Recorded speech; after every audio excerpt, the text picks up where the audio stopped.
He gave her the day off. That was all. A simple act of unexpected generosity from a man who was not known for unexpected gestures, a man whose household ran on schedule and routine, and the specific efficiency of someone who had decided long ago that the management of his personal life would reflect the same standards as the management of his professional one. He gave her Tuesday off and told her to rest, and she said thank you sir, and she left through the front gate at 7 in the morning with no particular plan and a free day she had not been expecting. He did not think about her again for the rest of the morning. He had a full day ahead. He had no reason to think about the maid he had sent away. And then something happened in his house that afternoon that changed everything. Something that would have been catastrophic and irreversible and permanent if not for a choice that his maid made during the hours she was supposed to be resting.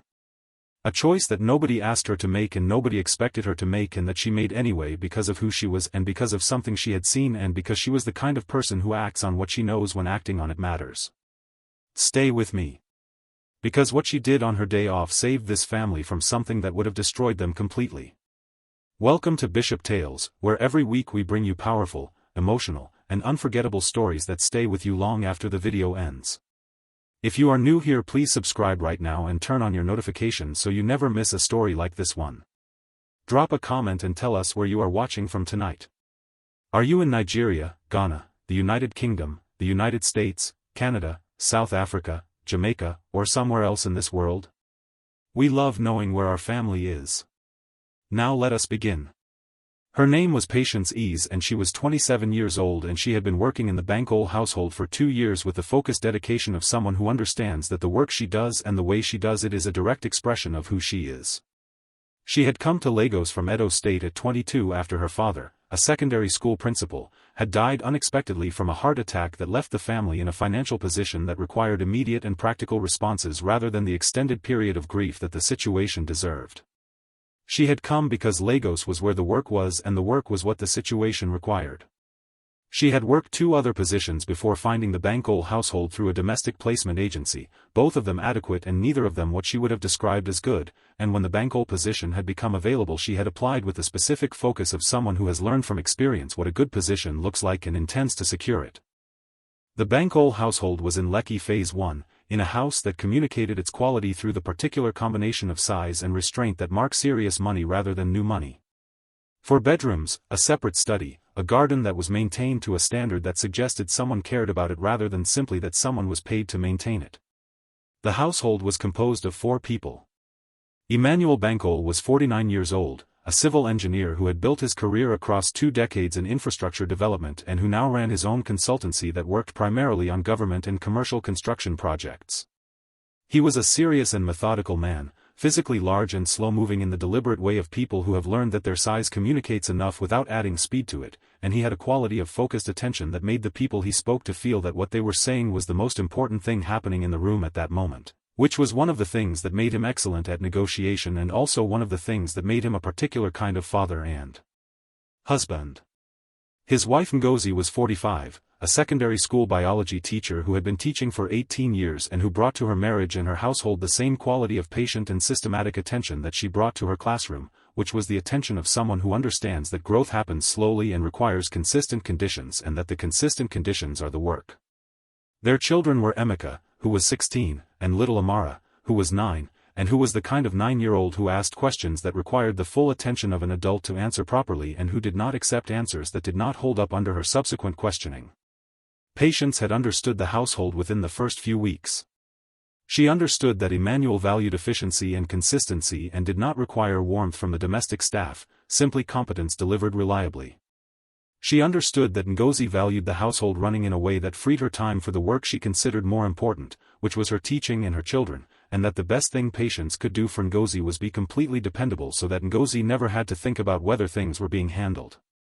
She understood that Emeka was at the age where he noticed things without appearing to notice them and that his privacy in his room was something to be respected absolutely.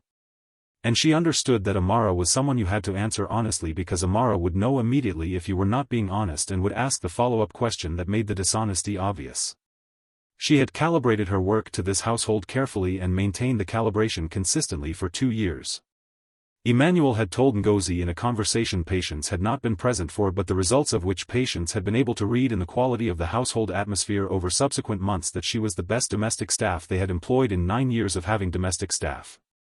Ngozi had told Patience this directly one evening in the kitchen when they happened to be in the space at the same time and Ngozi was making tea and Patience was finishing the dinner dishes. She had said it simply and without preamble, the way she said things that she meant without requiring ceremony. Patience had said thank you and meant it and gone on with the dishes. She had been given Tuesday off with the specific unexpectedness of a decision Emmanuel had made on the Monday evening.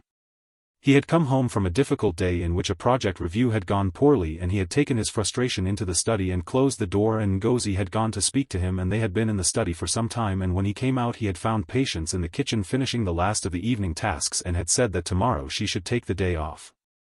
He had said it in the way of a man who has arrived at a decision through a process that is not fully visible and who has decided to act on it without extended explanation. Patience had said thank you sir. He had said get some rest. He had gone upstairs. She had gone home to the small apartment she shared with 2 other women who worked in similar positions in the neighborhood and she had gone to sleep and she had woken on Tuesday morning with the specific mild disorientation of someone who has been given an unexpected gift and is not yet sure what to do with it. She had no plans. She had no pressing errands that required a full day. She had been meaning to visit a woman from her church who lived 30 minutes away by bus and who she had not seen in some weeks. She had thought about going to the market simply to walk through it without the specific purpose of a shopping list, which was a pleasure she rarely had time for. She had thought about sitting in the small park near the apartment and reading for a few hours, which was the thing she most wanted to do when she had unstructured time and the least frequently had the opportunity to do. She had breakfast in the apartment and left at 7 with no particular destination decided. She walked to the bus stop. She stood at the bus stop and felt the particular quality of a Tuesday morning that was hers rather than organized around someone else's requirements. She got on a bus. She decided as the bus moved that she would visit her church friend first and then spend the afternoon in the park if the weather held.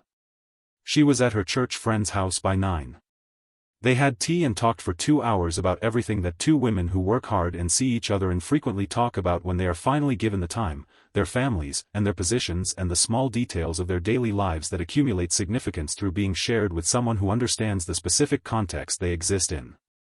By 11 she was back on the bus, heading toward the park, feeling the particular ease of a day that was going well in the simple way that days go well when nothing is required of them. She was passing the Bankole neighborhood on the bus when something made her get off 2 stops early. She could not have explained it clearly if she had been asked to explain it. It was not a decision made from a thought. It was a decision made from something below the level of thought, the kind of decision that arrives as a physical inclination before the mind has produced a reason for it.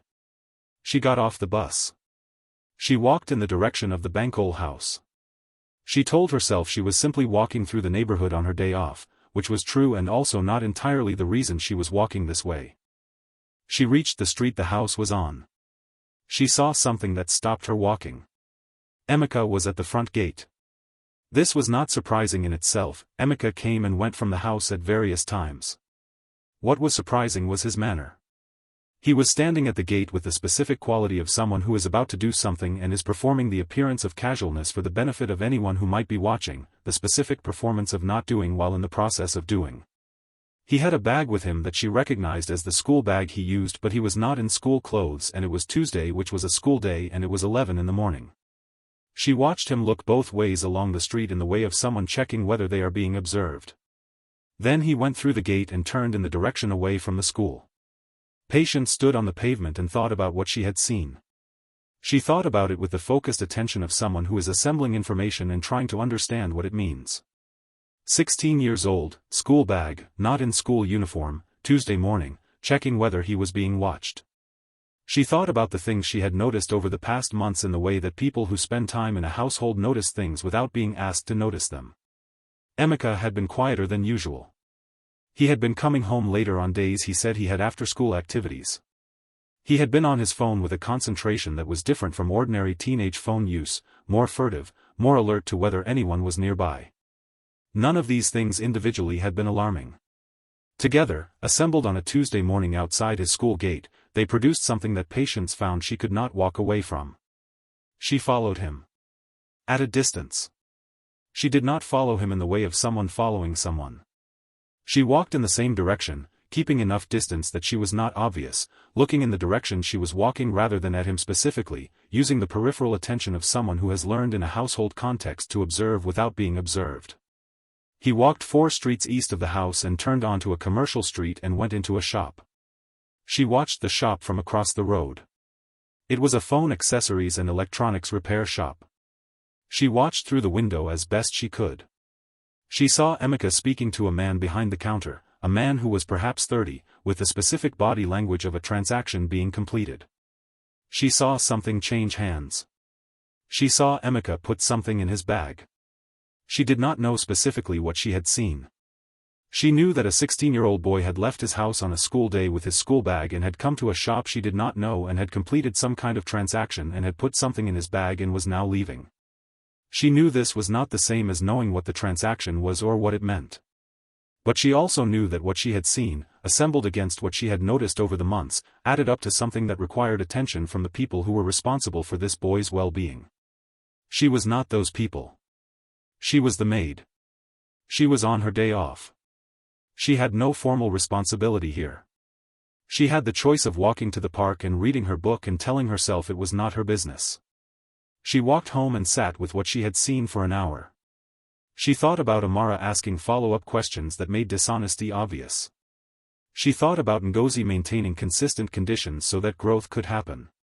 She thought about Emmanuel's focused attention making people feel that what they were saying was the most important thing in the room. She thought about the family she had spent 2 years in proximity to and what she understood about them and what she understood about what she had seen this morning. Then she picked up her phone.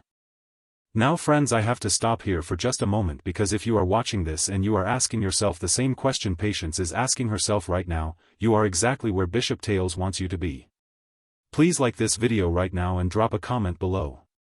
Tell us what you would have done. Would you have called?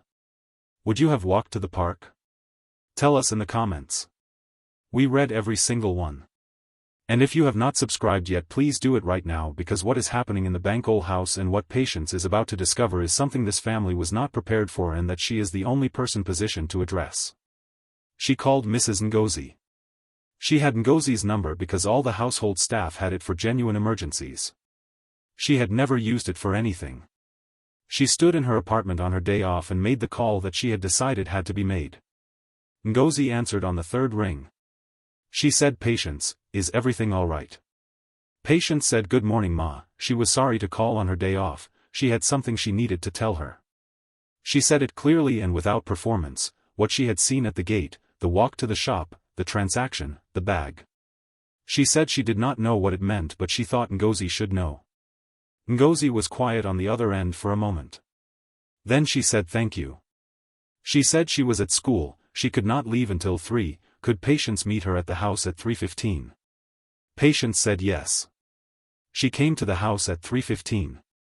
Ngozi was already there, still in her teaching clothes, with the specific quality of someone who has been thinking about something for several hours and has not yet arrived at a conclusion. Emmanuel was home as well, which was earlier than his usual time, which meant Ngozi had called him.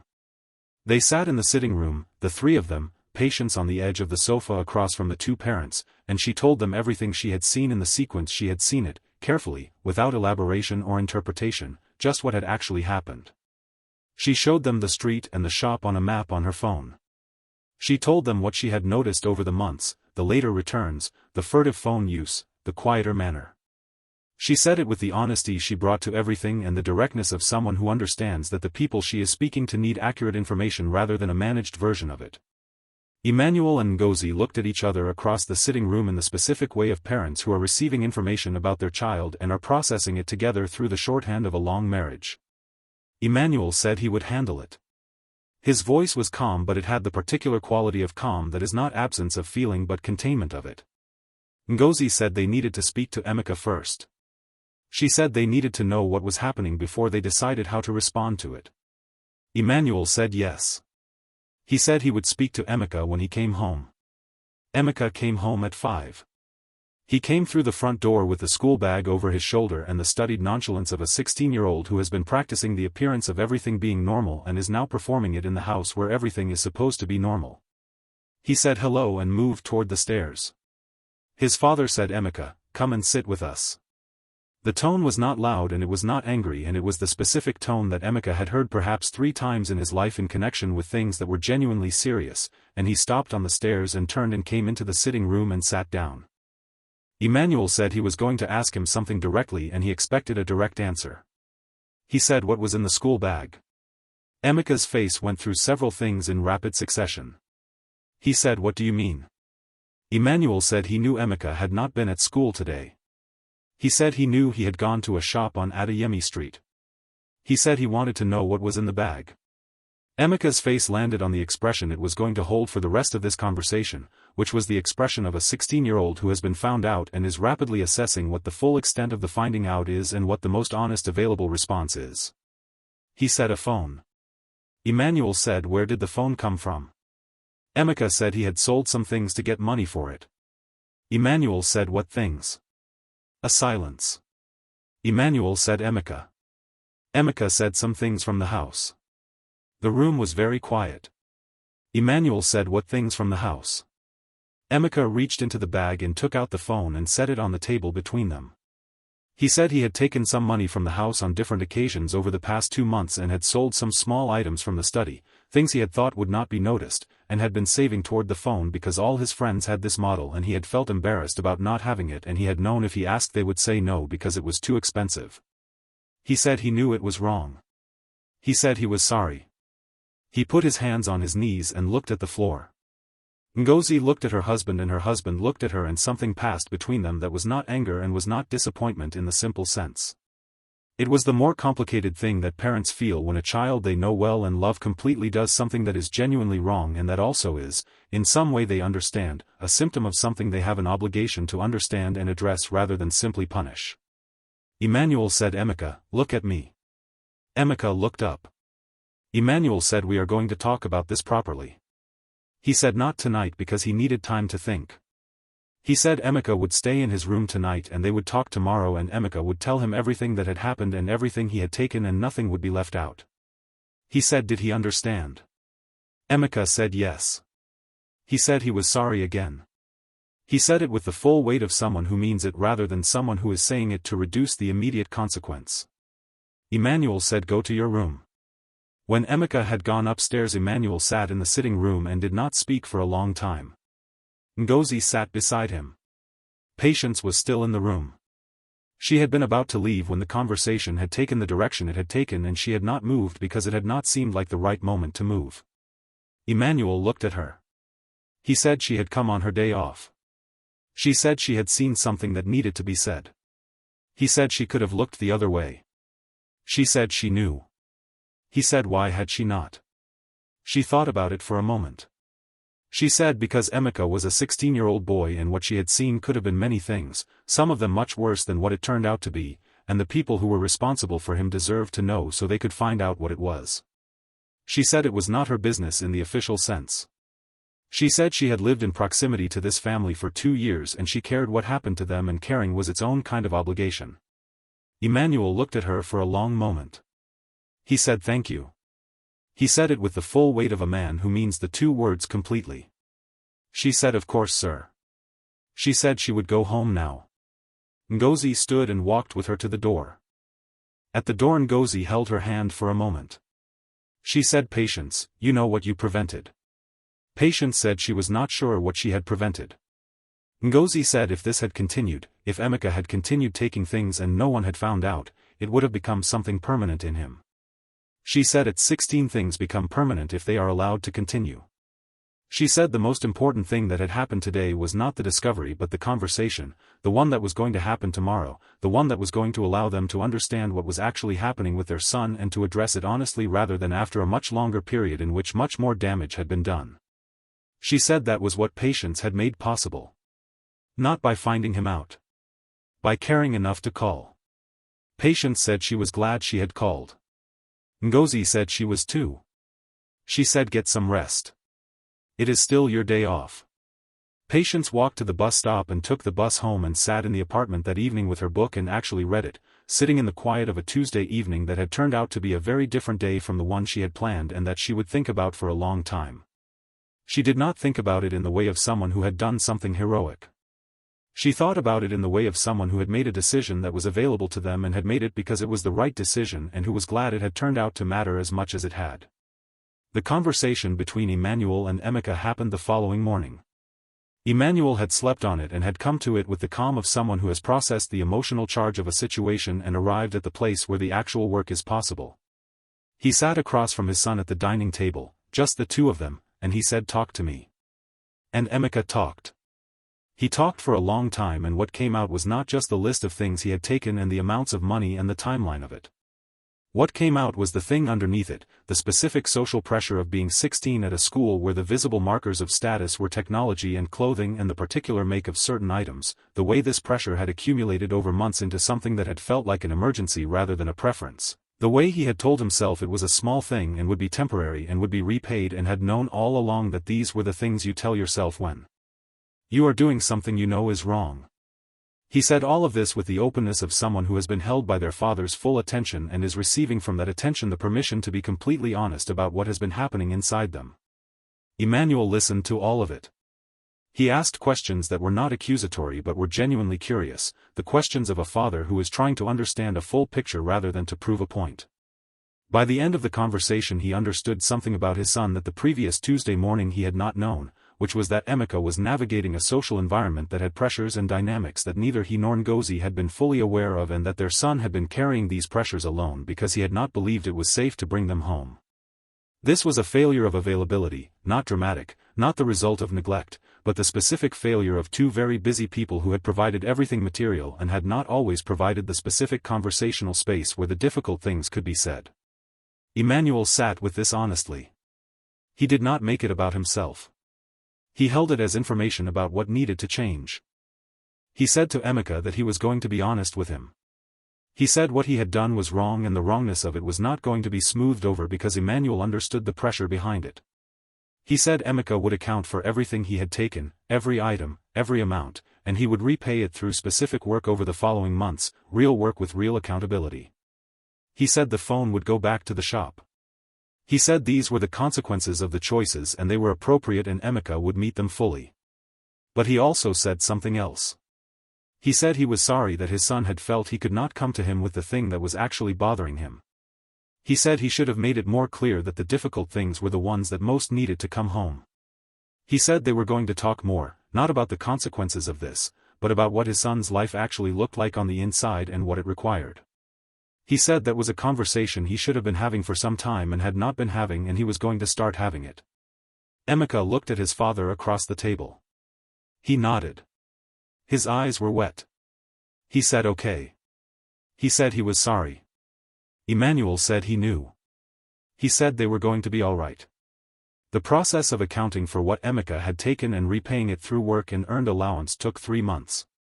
He did it fully and without complaint, which was itself information about who he was underneath the bad decision, the information that he was someone who, having understood that he had done wrong and having been given a framework for making it right, would do the work of making it right without being managed through each step. Emmanuel noted this. Ngozi noted it. They talked about it together and they talked about what it told them about their son and what it required of them going forward. The conversations Emmanuel had promised became real. They happened over dinner and in the car and on the weekend mornings when Emeka was not at school. They happened with the specific quality of conversations between a father and a son when the father has decided that the most important thing he can do with the time his son is still at home is to be genuinely present in it. Emeka talked. The talking took the form it takes when a space is consistently available for it, gradually more honest, gradually more revealing of the interior rather than the surface. Emmanuel listened in the way he was known to listen, with the full weight of his attention making the person speaking feel that what they were saying was the most important thing in the room. Ngozi had her own version of the same shift. She had thought about what she had said to patients at the door, the thing about 16-year-olds and permanent things, and she had thought about it not just in relation to Emeka but in relation to the conditions she had been maintaining in the household and whether consistent conditions for growth was the same thing as consistently available space for the difficult conversations. She had concluded that they were not the same thing and that she had been providing the former without always providing the latter and that both were required. She made changes. Small ones, the kind that constitute the actual texture of a relationship rather than its grand gestures. Amara, who had known something was happening in the house in the way that 9-year-olds know things without being told them, asked Patience one morning in the kitchen what had changed. Patience said, "What do you mean?" Amara said, "Things feel different." She said she could not explain it exactly, but the house felt different. Patience thought about how to answer this in the way she always thought about how to answer Amara, honestly and in a way that was appropriate for 9. She said she thought the family had had some important conversations recently and that important conversations changed the feeling of the spaces where people live. Amara thought about this with the focused intensity she brought to all things that interested her. She said, "Do you think they will keep having them?" Patience said she thought so. She said, "Important conversations, once you start having them, tend to continue." Amara said, "That is good." Patience said yes. She agreed that it was.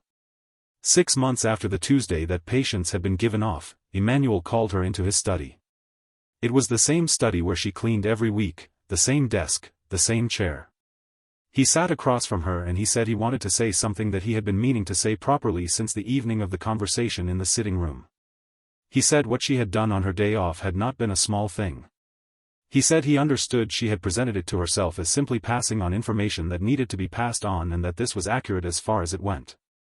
But he said the fact that she had passed it on, that she had been paying attention to his family across 2 years in a way that made her able to recognize that something was wrong, that she had made the phone call on her day off when nobody expected it and nobody would have known if she had not, that she had come to the house at 3:15 and told them everything she knew with the full honesty of someone who is not managing a situation but genuinely trying to help, all of that was not nothing. He said it was the kind of thing that does not have a proper category in the arrangement between an employer and a member of household staff, and that did not mean it should go without acknowledgement. He said he wanted to acknowledge it. He put an envelope on the desk. He said it was not payment, the distinction mattered, it was acknowledgement. He said beyond the envelope he wanted to tell her that if there was anything he could do to support what she was building for herself, her career, her education, whatever she had in mind for the years ahead, she should come to him and tell him what she needed and he would do what he could. He said she had shown him something about attention and care that had made him think about both qualities in his own life. He said he was grateful. She looked at the envelope and looked at him and said she was glad she had called. He said so was he. She said she was glad things were better with Emeka. He said yes. He said better was the right word and also not quite sufficient. He said they were different. He said something had shifted in how he and his son related to each other, and the shift had started on the Tuesday that he had given Patience a day off and she had decided to come back anyway. She looked at him. She said she had not decided to come back. She had just got off the bus 2 stops early. He said those were the same thing. She smiled. She said yes. She supposed they were. She opened the envelope later in the staff area. The amount inside was significant. It was not life-changing in the large sense of the term, but it was the kind of significant that changes the calculation of a specific problem that has been present for a long time. She thought about her younger sister back in Edo State who was finishing her secondary school certificate in 6 months and who wanted to study nursing and for whom the university application fees and the first-year costs had been a question that Patience had been turning over in her mind for months. She sat with the envelope and thought about her sister. She thought about what the money made possible. She thought about a Tuesday morning when she had gotten off a bus 2 stops early for a reason she could not name and what had followed from that unnamed reason across the months since. She put the envelope in her bag. She went back to work. She called her mother that evening. Her mother answered and said, "Hello, my daughter." Patience said, "Hello, Mama." She said she had something to tell her. Her mother said, "Good news or bad news?" Patience said, "Good news." Her mother said, "Thank God." "Tell me." Patience told her about the envelope. Her mother made the sound that mothers make when something good arrives after a long period of difficulty managing the absence of it. She said, "God remembers."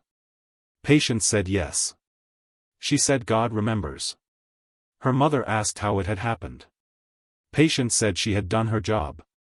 Her mother said for 6 years she had been telling people that her daughter did her job well. Patience said she knew Mama. Her mother said she was proud of her. Patience said she knew that too. She said, "I love you, Mama." Her mother said, "I love you too, my daughter." They stayed on the phone for a while after that, not talking about anything in particular, just the ordinary things, the farm and the neighborhood and what Mama had cooked and whether Patience was eating properly. The ordinary things that become the most important things when you are far from home and the person on the other end of the phone is the person who knew you before you knew yourself.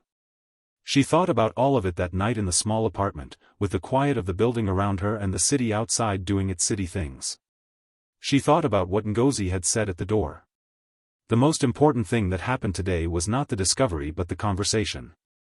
She thought about what it meant that she had been the person who made the conversation possible. Not through any special quality. Not through heroism or exceptional action. Through simply being present enough in the life of the family she worked for to notice that something was wrong, caring enough to act on the noticing, and being honest enough to say clearly what she had seen so that the people who needed the information had it completely rather than in a managed version. These were not complicated qualities.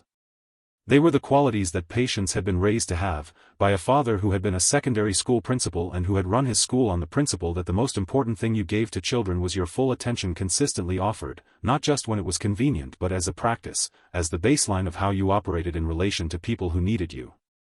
She had watched her father live this principle and she had absorbed it the way children absorb the things their parents practice, not through instruction but through proximity. He had died at 51 of a heart attack that had not been preceded by warning in the convenient form of symptoms that allowed preparation. He had been there and then he had not been there and the space he left had the exact shape of everything he had been. She had come to Lagos to fill what that space required to be filled. She had worked in other people's houses and cared about the people in them because caring was what her father had modeled as the baseline of how you showed up for people who needed you.